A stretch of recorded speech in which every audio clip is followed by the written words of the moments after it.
I'm back now with Captain K. This is the fifth and concluding part of this series of interviews, and we're going to be looking at the final period of his life, basically taking us up to the present moment where he's been doing research as well as doing the work of recovering all the memories and getting documentation on his life to validate exactly what it was that he experienced and what he's been through. And so he's agreed to answer some more questions about some of the things that he has an interest in, that he has learned about from his experiences. So I thought, first of all, I'd just begin by asking you about some issues that came up in the pre-interview that we did. One was the zombie virus protocol. What exactly is that? What do you know of that? Well, it's an interesting thing that I don't talk much about, just because there's a lot of what you call scuttlebutt that goes on about, zombies or zombie virus. And certainly people can confuse a traditional undead zombie with what we're talking about when we talk about a contemporary zombie or the zombie virus. We're not talking about something that creates some kind of magical undead person, because as far as I know, that's not possible. But there are a number of other technological ways in which you can, animate a soulless clone or do some other, cyberdize a soulless clone or do some other interesting things like that. But again, this is not what we're talking about. The zombie virus, as I am to understand it, is an actual virus that is specifically targeted towards humans. So this particular virus was engineered for our species on this planet. Now, whether this virus was engineered by our people as a population management tool, or whether it was engineered by an extraterrestrial species for the same purpose, or whether it came out of some other bioweapon research and then someone decided, oh, maybe we could use it to, cull down the population from 8 or 9 billion back down to 3 or 4, something a little bit more manageable and less environmentally destructive. So the virus essentially has the ability to mutate the central nervous system and the cranial area of the brain in order to create, a mad human virus, in which the person who has the virus is going to become incredibly aggressive. Their mucous membranes are going to start to bleed and crack, and so that they're, have open virus areas all over their mouth and their fingers where they can claw or bite someone else and try and transfer the virus to them. What I thought was, when I saw Zombieland, the movie, I actually had to sit there beside myself, try not to laugh too hard, because it seemed like someone had actually picked up one of the manuals and went through the first few pages of the manual, and that's the first 5 minutes of the movie, which is explaining that the virus is like this, mad cow, mad human virus that makes people, cannibalistic and crazy. And then, where he goes through the rules, of how to deal with, zombies, like rule number 1, cardio, rule number 2, double tap. And there is a handbook, and there's a system of survival rules on what you should do when interacting with someone who's been infected with the zombie virus, because there's no cure that I know of, and there's nothing that's going to happen to that person other than the virus will eventually kill them. They will eventually expire from the virus, but hopefully after they've been able to transmit it to as many other people as possible. But there's really only one cure, and that's, just to shoot somebody in the head twice to make sure that they don't get back up and infect somebody else. And as ironically and oddly enough, it was as if someone took the manual and didn't even bother to change the title of the manual, because the training facility, which is in an underground facility, which is this huge urban mock-up, that is habitated, periodically with either persons and or clones who've been infected with the virus for live fire exercise, and it's called Zombieland. So I was really trying not to break up laughing, while at the same time having that look of, wow, who got the manual and who got it to the guy who wrote the movie script, or who got the manual and wrote the script and gave it to the guy who's put his name on the script, one of those kind of connections of, or how could somebody have just that out of the air when, there's that's an actual virus, there's an actual training center, it's called Zombieland, and there's a protocol list that's very similar to the rules. I mean, the rules are like a funny version of the list. of survival tools for the zombie manual. So it was kind of funny, haha, kind of funny, ironic, kind of funny, scary, because I know it's a real virus, and if anybody decides at any point that that's going to be released, then we're in big trouble. Now, what I do understand about the protocol is that the zombie protocol is, because of the nature of the virus and the trajectories that they've done on the virus, which are a 50 to 85% reduction in the population within 4 to 5 years. If the virus is released to the public, that it would spread that quickly and be that just all pervasive, and by the time that it had run its course would take out anywhere between half and more than through almost 3/4 of the population.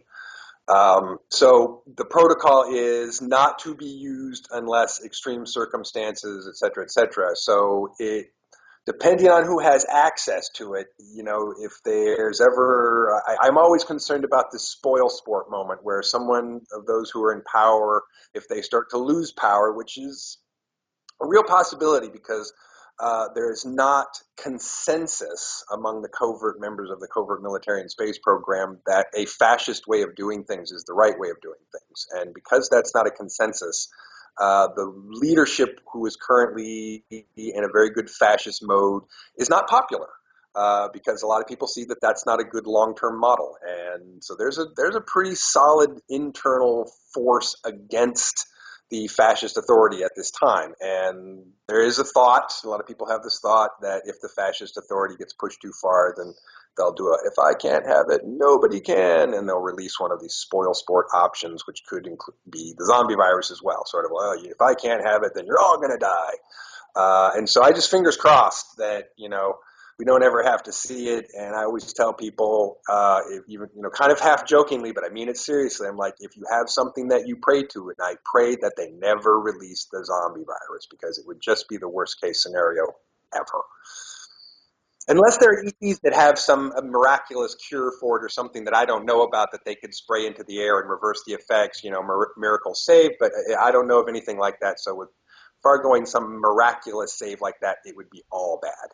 When did you first learn about this particular virus? That was part of my training program in my early childhood. Well, I've been as a teenager, actually, probably was the first time I got to walk through Zombieland. So that's part of the Super Soldier training program. So that's kind of standard. If you go through one of the standard Super Soldier training program, chances are you're going to take a trip through Zombieland at least once. Okay, and so basically they were just using this particular virus against clones and any other people that they thought disposable, who would then be basically cannon fodder for people being trained for various operations. Correct. I see. You mentioned in our pre-interview an extraterrestrial biological entity manual. So Oh, maybe right. this would be good to talk a little bit about how many different ET races were described in that. The manual, which I was privy to, had 54 species in it. I've heard people say that the newer manuals have more than that in them, but the manual that I was privy to had 54 species. And when did you first come across that manual, and what was actually in it? Was it medical information about them, just more descriptive, sociological? The first time I came across that would have been in my formative training years, and then the second time that I had a chance to peruse one of those was on the Nautilus. The medical staff had them at hand somewhere close by in case they needed them. We weren't really supposed to be looking at them or thumbing through them if I was ever in medical, and I would always try and see if I could grab and flip one and start flipping through the pages. And nurses or doctors, if they caught me flipping through, would just go, hey, you're not supposed to do that, and take it out of my hand and put it back on the shelf or something like that. I'd never get in trouble for it or written up or anything. They'd just take it away and say, hey, you're not supposed to look at that. But I'd always try and flip through and look at it whenever I could. It was pretty interesting to me. The manual on the Nautilus was, as far as I know, a similar version of the same manual that I had looked at before, but one that was specifically written up for this, branch of the Space Force, because it had like their colors and designations on the front of the cover and so forth, and whatever the seal that they had that they were using. And so whenever I could, I'd flip through that, and it was designated in red, yellow, white, and pink colors, so that anything that sorry, green colors. That's what is it? Pink, red, yellow, white, and green. Right. And the red designations are obviously the dangerous, hostile, to be feared list, and then the yellow are the cautious, unpredictable, may result in death category, which doesn't necessarily mean they're bad, but just means, don't go walking up to them like an idiot, or you just might, it could cost you your life, kind of a thing, or don't necessarily get in the middle of whatever they're doing, or it could cost you your life. But not necessarily that, if they're out to get you, if they're in the yellow category. And then anything in the white category is considered neutral, which you could get any number of reactions from anything in the white category, but mostly it's going to be, we're not so interested in getting involved, or we're not so interested in directly getting involved. We're happy to talk if you want to talk sometimes. Other times, they're more the type that'll just sit there and nod, and say, oh, that's very good, and because they're just observing. And then the green category, which could be considered friendly or an ally, or, could be possibly gain assistance if we run across one of those. Do you remember who was actually named in the green category? Any examples of the races there? Yes, there were entries in the green section for Centauri from the Alpha Centauri area, Vegans, let's see, Tau Cetians, what did I just say? Tau Cetians, hold on, let me think. What about like Andromeda? Yes, there was an entry for Andromedans. There was an entry for Betelgeusians. I'm not even sure if I'm saying that right. And I'm trying to think, I know there was a couple others that stood out, but they were names that weren't familiar to me.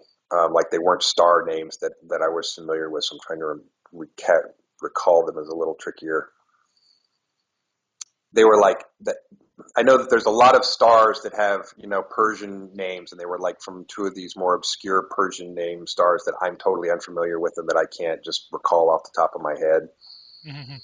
You mentioned in an But it was a earlier. fairly short list. It was a fairly short list of those in green. It was like less than 10 who were considered actually like cooperatively friendly allied at that time.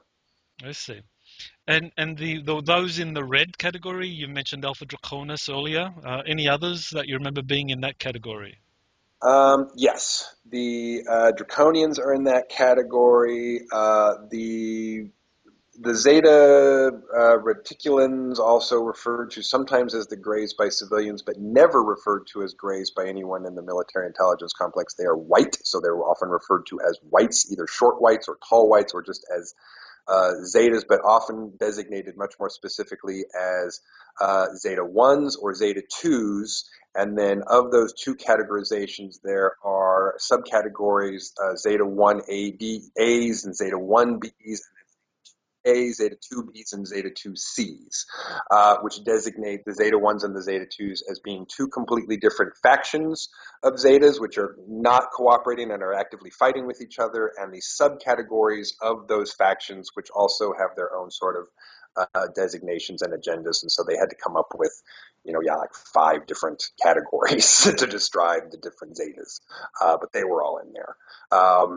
Because even though they're fighting with each other, they're not necessarily either one really friends with us. We sort of have had these back and forth relationships with them, trying to help one or get help from one side or the other. But really, it's just they're going to play off whoever they can to get what they want done, and they're not really looking after our interests in that sense. So that's why they're just all in the red column. And then I'm trying to remember what else was there. There were.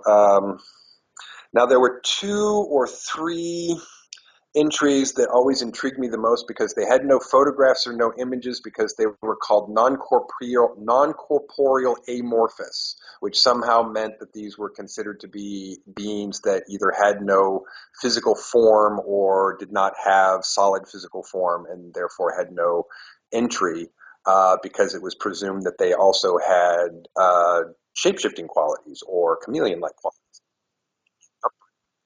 Had more like unknowns in the entries and more, like if you come across something that has this characteristic or this characteristic and you're unsure, notify, this personnel in order to have that, person and or thing quarantined and, more closely examined or whatever.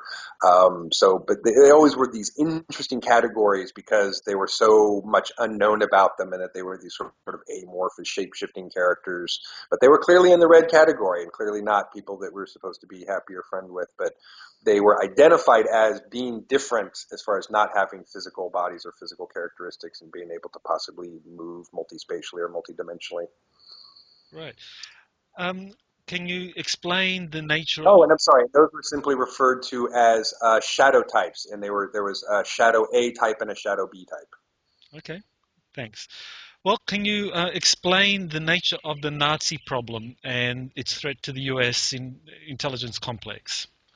Yeah, that I can actually say a little bit more about and how it relates to the structure of the Space Force as it stands, because there clearly is a purveyance of a philosophy which you can only identify as Nazi eugenic. I mean, it really is just right out of their textbook, that kind of philosophy, in which is purveyed by a number of bureaucrats and a number of officers in the Space Force. So there's clearly this very, very heavy philosophical, psychological influence from Nazi eugenics thinking and people who have adopted that as thinking this is the way in which we should be moving forward. But there is also clearly a counter voice to that. And there are people who've clearly chosen to stand on an opposite aisle of that. And it's, again, not the kind of thing that we were supposed to be privy to. But if you ever did happen to overhear, senior officers arguing about something, that would be the kind of thing you'd hear them arguing about, are these kind of, upper hierarchical philosophical questions about, how we're treating the clones, what we're using the clones for, and whether that's ethical or not, and what kinds of gene picking we're using for them, and whether that's represents something or just Nazi and racist, because there's certainly the philosophy that by mixing in many of the other genetic distinctions, you're going to get a better sort of pure strain approach by mixing all the best qualities of something and get qualities to come out of that, instead of picking for recessive qualities and then trying to cull out things so that you get, the mutants that you want you keep and the mutants that you don't want you just, you cull out. And there's definitely those arguments. And one time, okay, maybe one or two times, when I was in the med beds, which they have this amazing technology. If you get entire parts of your body blown apart, they can put you in these med beds and they hook up all these hoses and equipment and use this really precise 3D holographic projector that projects a perfect down to the cell image of your DNA that's kept in the database, and then these do some kind of harmonic resonance. All of the things that move into that, the solid matter and the liquid matter and the proteins and things that they use to recreate and restructure your body, reform over time. So, getting a leg regrown could take, 4 or 5 days, maybe, depending on how bad the damage is, but they can completely regrow the leg in one of these med beds by projecting that hologram onto your leg and then putting in all the materials that your leg is going to need to remake all the bones and everything. Really super cool sci-fi medical technology, I have to say. And so once or twice, you're conscious most of the time. I mean, you sleep like you sleep, but you're awake and conscious most of the time, and it's one of the most boring things in the world. So if you're in an area where there's other people also being regenerated for things, you talk and you chit chat with each other, and you just try and kill the boredom and talk about how bored you are because you just can't do anything but lie there and wait for your body to rebuild itself. And more times than once, you could hear doctors and medical staff in the next room or, close by having discussions or arguments that when they realize you're listening, they're not supposed to be talking about this around you. They might, hush up or not talk about it. But these are the kinds of arguments and conversations that you hear people talking about. And if you ever learn real quickly not to ask questions or engage in these conversations with them, because then they'd immediately realize you're talking and shut up. But if you just pretend like you're asleep or not listening, sometimes you may be able to hear more. And there were, again, the same conversations about the use of clones and how we're treating the clones and whether it's, there are these ethical or non-ethical uses of clones. And certainly you never hear someone say we should never have clone technology, because that was never the argument. People always arguing was never like, look, of course we got to have clones. There's too many good uses for clones, but, should we treat them still with a higher standard of ethics than we treat a horse on a farm? Because it's still a person, or it's still, mimicking, a person or made after a person, and versus the sort of mentality of, well, if we can make it and use it, then we should be able to do whatever we want with it. So there was you wouldn't hear this stuff a lot, but when you did hear it, these were the conversations that came around a lot, which is this overreach of authoritarian power and this sort of over-fascist way of doing things from the top down, and a lack of ethical concern or treatment of certain people and clones and lower level personnel, and possibly, different ethical considerations that the medical staff and the research staff had about what they were doing. And, those kinds of questions were definitely going on around when we weren't around, or they didn't, know we were around, because they were definitely having them. So that makes me think that there's this big issue underneath, where I think that historical data is pretty clear enough that, we absorbed all of these Nazi scientists from in Operation Paperclip, and I don't see why anybody would believe that so many of these Nazi scientists would come over to us and all of a sudden stop being Nazi eugenicists. I don't see how, that logical connection fits, because it makes way more sense that people who were trained and indoctrinated and led to believe that this is really the superior way to move into the future would take that philosophy with them and would want to transfer it to the new place that they would go. So I think the historical data shows that we had that problem when they came here, and we started to see our military intelligence space program infiltrated by a Nazi philosophy, which started to create more and more of a lean towards these kind of really extreme, unethical scientific experimentation, use of clone technology in ways which, if you were to have in the public discourse, the public would clearly not agree with. If you were to have a real democratic discussion where you said, hey, everybody, let's have a discussion about this, you would not have a situation where the people would say, yeah, that's a great idea. So there's a division there. And I think that division is creating its own mess and its own problem and its own sort of civil war atmosphere. So I think one of the things that I'm more concerned about is that there is this cohesive, system of starships and people who are outfit these starships, but there is this deep philosophical divide between many of the people who are running, like the Mars Colony Corporation and conducting the leadership in the chain of commands in both the MDF and the EDF, and the bureaucratic associations that come from the top of that make me really concerned that it's not going to stay cohesive, and that the coming to a decision point where one side either says, look, we're tired of you doing it this way, and we really don't want it to be like this for the next 100 years. So some form of coup d'etat starts to become a possibility, or some form of, really high-tech civil war activity between factions who both have spaceships and who both have super soldiers and who both have really, really access to high-tech extraterrestrial weaponry, which could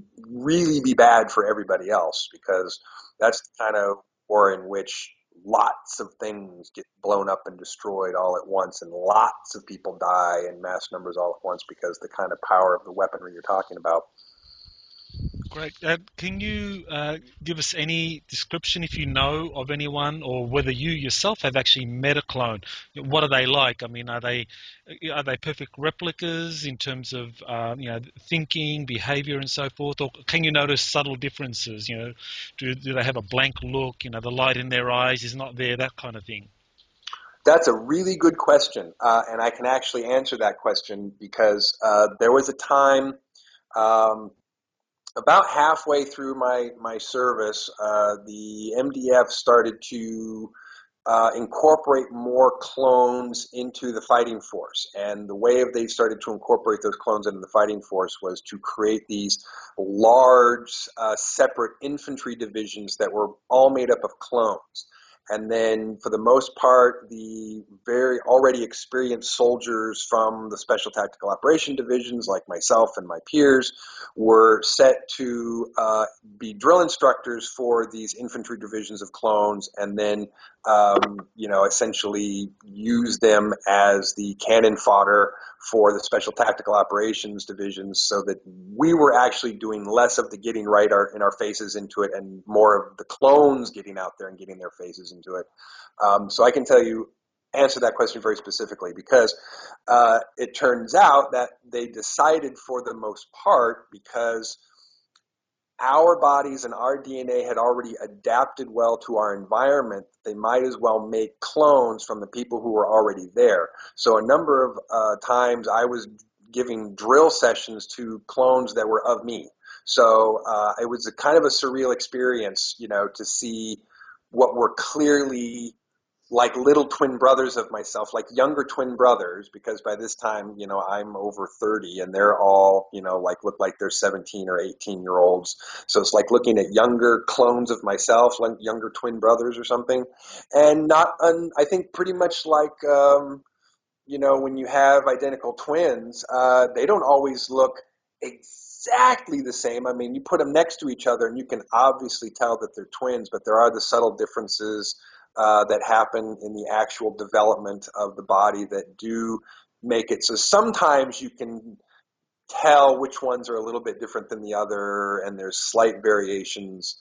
Um, but for the most part, you can tell. It's like looking at 8 identical twin brothers of someone instead of 2, and seeing how all really similar they look. But if you really wanted to be specific, you could see where the small discrepancies are.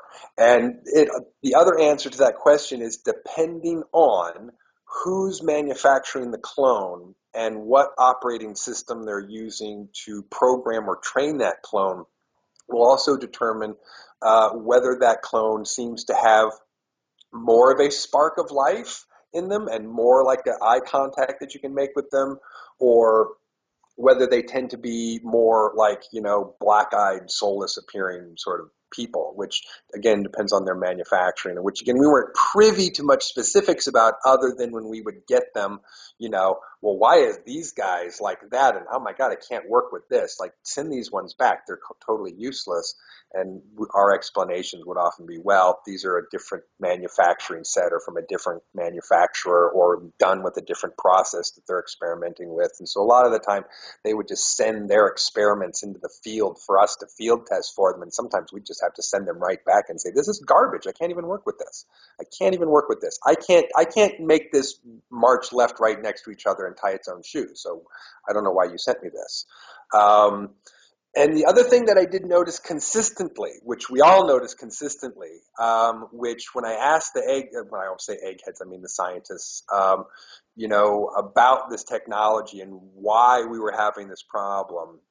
One scientist who managed to tell me why he thought anyway, or suspected based on what the technology was being used, why we had this problem, was that he said, look, in order for them to be able to create a copy of you that's going to live, in order to create a bundle of cells that's going to hold on to itself and maintain, a cohesion and develop, they have to take the teeniest, tiniest sliver from your soul And if they can't infuse the clone with that little sliver of your soul, then they have to infuse it with some other spark of life in which it's going to make it exist or function. And there's many different ways that they're trying to experiment and work around that problem, and using different sources for spark of life, so to speak, in order to see if they can get other things to work. Because it also turns out that there's some kind of like law of the universe limit like built into that, so that they can only make so many copies of you before the copies won't work anymore. So there's an actual limited number of fractions of your soul that they can take for a clone spark that can exist at once, because some universal law says we will not allow more than that, and it's like just under 10,000. For some reason, that's the magic number, that there could be no more at any given time than just under 10,000 clones of me, because no more than that can be created by some law of the universe without them using some other kind of artificial spark or something, which, has all kinds of weird effects and so forth.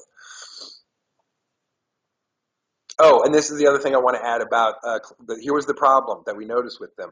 They were dumb and really difficult to train, incredibly undisciplined, incredibly difficult to work with. And even though they're making copies of fairly intelligent people whose ability to retain information is high, I mean, they got practically little computer brains that absorb data and information, but the ability to train them and get them to do things and get them to maintain discipline was just so difficult, so difficult. It was worse. I mean, it was like herding kittens sometimes. It was just one of the most frustrating experiences trying to get a group of clones to, walk and chew gum at the same time and not shoot each other or not shoot somebody else. I mean, getting them to really, have trigger control and not, hit each other and have friendly fire problems was really a difficult problem. So, and that leads me to an interesting connection. When I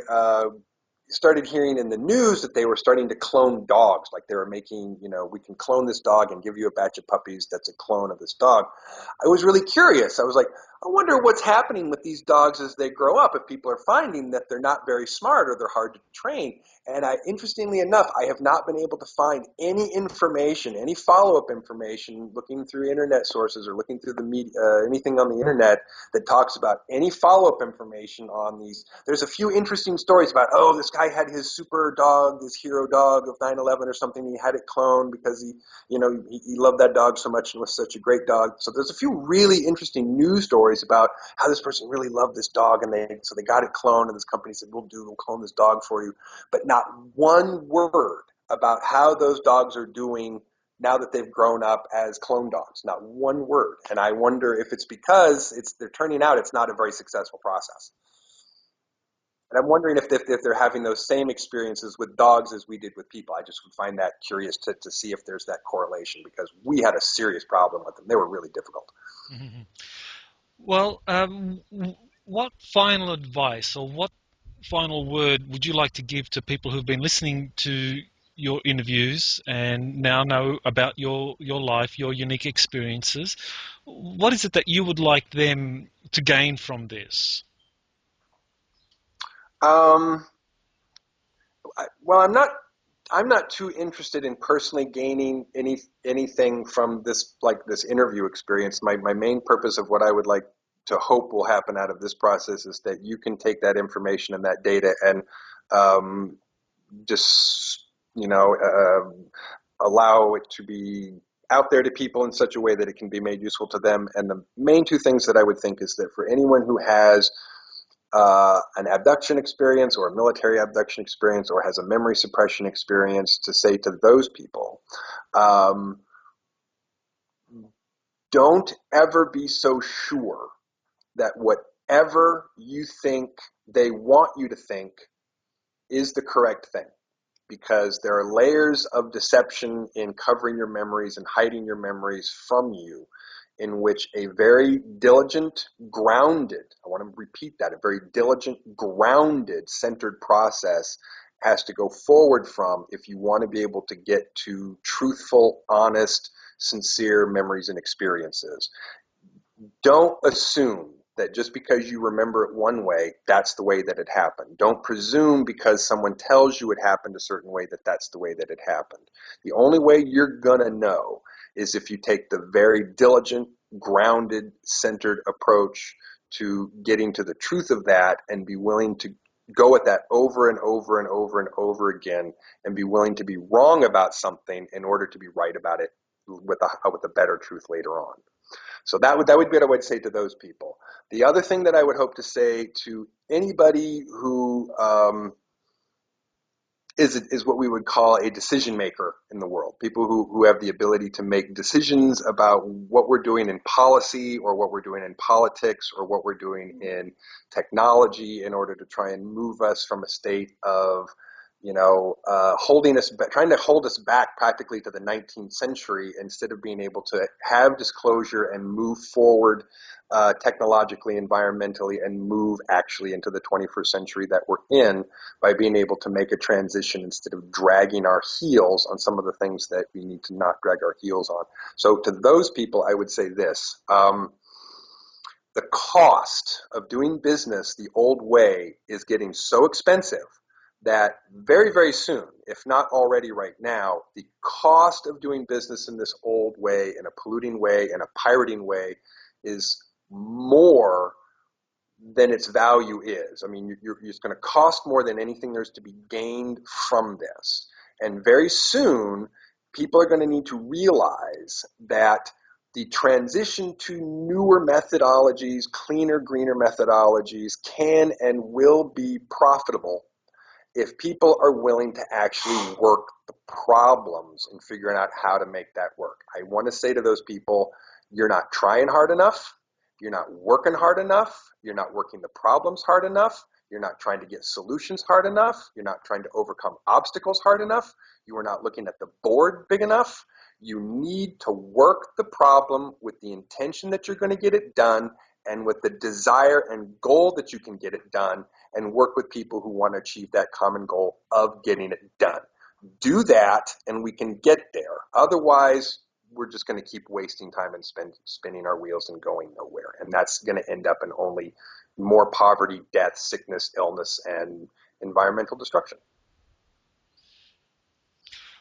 Well, I want to thank you for coming forward and just sharing this incredible information that you've experienced over the years of your service, and more recently in your efforts to regain memories of what happened during that service. I'm sure a lot of people listening to these interviews are going to be educated about some topics that they maybe have heard little snippets about, and others are just going to be really amazed at the extent to which the secret government operates and their functions. So I think you've done a great service in coming forward and just revealing this to the world, and I just again want to thank you for doing that, and I think everything that you have had to share is going to have an important impact on people listening. Thank you. Semper Fi.